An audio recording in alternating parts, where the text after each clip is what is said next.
नमस्कार बच्चों, BA first year में की क्लास में सभी का स्वागत है।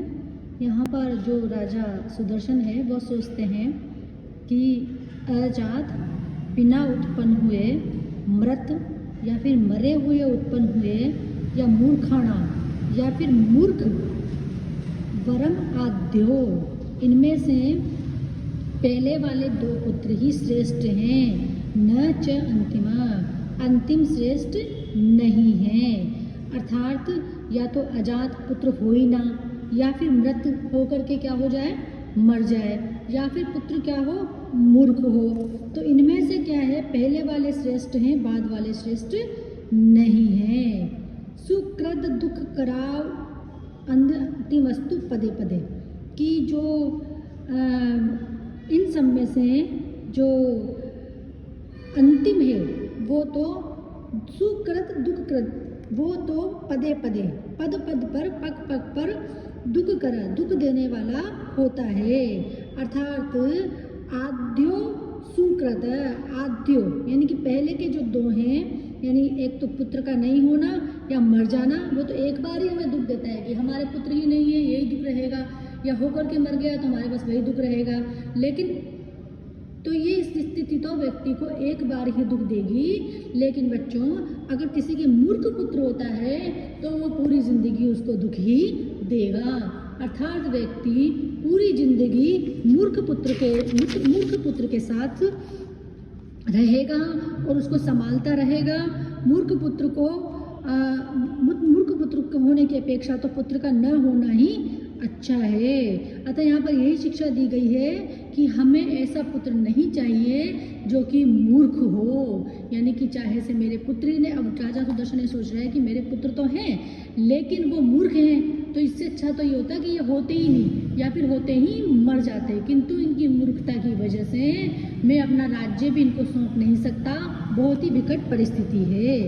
इसके बाद वो कहते हैं वरम गर्भश्रावो वरम अपि च न एव अभिगमनम वरम जातः प्रेतो वरम अपि च कन्येव जनिता वरम वंद्या भार्या वरम अपि च गर्भेषु वसति नार्व अविद्वान रूप द्रवण गणयुक्तो अपि तनीयः। ये क्या कहते हैं कि गर्भ में ही गिर जाना वरम अच्छा है, यानी कि मूर्ख पुत्र हो उसकी अपेक्षा क्या क्या चीज़ अच्छी है कि गर्भ में ही किसी के कोई पुत्र होने वाला हो और वो गर्भ में ही मर जाए। वरम अपि च न एव अभिगमनम, किसी का अभिगमन नहीं करना, अर्थात किसी स्त्री से कोई संपर्क ही नहीं बनाना, वो भी श्रेष्ठ है। वरम जातः प्रेतो, जातः उत्पन्न होते ही, प्रेतो मर जाए, वरम अपि वो भी श्रेष्ठ है। च कन्येव जन्यता, तथा कन्या का उत्पन्न होना भी श्रेष्ठ है। वरम वंध्या भार्या, की जो है बांझ स्त्री का होना भी श्रेष्ठ है। वरम अपि च गर्भेषु वसति, और इसके अलावा गर्भ में विद्यमान रहना भी श्रेष्ठ है कि पुत्र उत्पन्न ही ना हो, हमेशा के लिए गर्भ में ही रह जाए। न व अविद्वान रूप द्रविण गण युक्तो अपि तनीय, क्या कहते हैं कि रूप द्रविड़, रूप से और सौंदर्य से युक्त, सौंदर्य के समूह से युक्त, किंतु अविद्वान पुत्र जो है वो श्रेष्ठ नहीं है। इसकी अपेक्षा तो गर्भ में गर्भ में बच्चे का गिर जाना श्रेष्ठ है। किसी का अभिगमन, किसी स्त्री का अभिगमन ही नहीं करना, वो भी श्रेष्ठ है। और अगर पुत्र उत्पन्न होते ही मर जाए तो वहाँ भी दुख की बात नहीं है।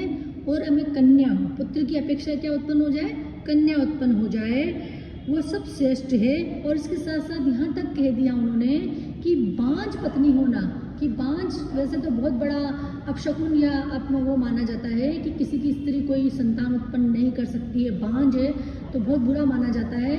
लेकिन यहाँ पर ये कह रहे हैं कि रूप से युक्त हो, संपत्ति से युक्त हो, किंतु मूर्ख हो, तो ऐसे पुत्र के होने की बजाय तो किसी स्त्री का बांझ रह जाना, पत्नी का बांझ रह जाना ही श्रेष्ठ है। यानी कि कुछ भी हमें किसी भी परिस्थिति में चाहे से कुछ भी हो, पुत्र हो ही ना, लेकिन अगर हो तो समझदार हो, लेकिन रूप से युक्त और सौंदर्य से युक्त और संपत्ति से युक्त मूर्ख पुत्र अगर होता है तो वो जिंदगी भर पूरे जीवन दुख का कारण बनता है। तो ये बात जो है यहाँ पर वो कह रहे हैं कि सौंदर्य और धन से परिपूर्ण विद्या विहीन पुत्र का होना व्यक्ति को पूरे जीवन भर के लिए कष्ट पहुँचाने वाला होता है। स जातो येन जातेन याति वंशः समुन्नतिम परिवर्तनी संसारे मृतो को वा न जायते। देखो यहाँ पर क्या समझा रहे हैं बच्चों कि ये संसार जो है परिवर्तनशील है और यहाँ पर कौन मरा हुआ पैदा नहीं होता, अर्थात यहाँ पर सब मरे हुए ही पैदा हुए हैं। कहने का तात्पर्य ये है कि मरे हुए ही पैदा होने का मतलब है कि हम सभी अपनी मौत साथ में लेकर ही पैदा हुए हैं। अगर हम पैदा हुए हैं, इस संसार में जो भी पैदा हुआ है वो निश्चित रूप से एक दिन मृत्यु को प्राप्त कर ही लेगा। तो ये कहते हैं स जातो येन जातेन, कि जिसके उत्पन्न होने से स जातो वही वास्तव में उत्पन्न हुआ है जिसके उत्पन्न होने से वंशः समुन्नतिम, वंश की क्या होती है, उन्नति होती है। जिसके होने से संसार में वंश की उन्नति होती है वही व्यक्ति वास्तव में उत्पन्न हुआ है। परिवर्तने संसारे मृतों को, अन्यथा बाकी सब लोग मरे हुए हैं और सभी मरे हुए ही पैदा होते हैं। कहने का तात्पर्य ये है कि मृत्यु तो एक दिन सभी की निश्चित है और जिस व्यक्ति के उत्पन्न होने से वंश की उन्नति हो, और अगर पुत्र है वो विद्या विहीन है, मूर्ख है, चाहे से वो सौंदर्यता से युक्त है, संपत्ति से युक्त है, किंतु अगर वो मूर्ख है तो उसके होने से कभी भी वंश की उन्नति नहीं होगी। तो ऐसे पुत्र का तो होना न होना निरर्थक है, वो मर भी जाएगा तो भी इस परिवर्तनशील संसार में सभी व्यक्ति एक न एक दिन तो मृत्यु को प्राप्त हो ही जाते हैं। तो इसी प्रकार की बात यहाँ पर कहे गए हैं कि कर्म के फलों के भोग के लिए वो उत्पन्न हुआ है और वो व्यक्ति किसी भी प्रकार से वो नहीं कर पाएगा। जैसे उत्पन्न होने वाले की मृत्यु निश्चित है और मरे हुए का जन्म सुनिश्चित है। इसीलिए नारायण पंडित कहते हैं कि परिवर्तनशील संसार में ऐसा कौन है जिसका पुनर्जन्म न हुआ हो, अर्थात सभी व्यक्ति मरकर पुनः जन्म लेते हैं। यह संसार की एक प्रक्रिया है, इसमें कोई विशिष्ट बात नहीं है।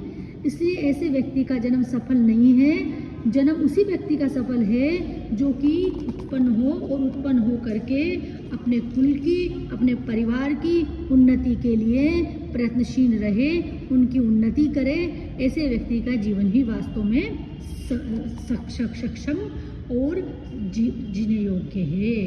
गुणी गण गणनारंभे न बदति कठिनी सुसंभ्रभात यस्य तेनम्बा यदि सुतनी वद वंद्या की दृशिना।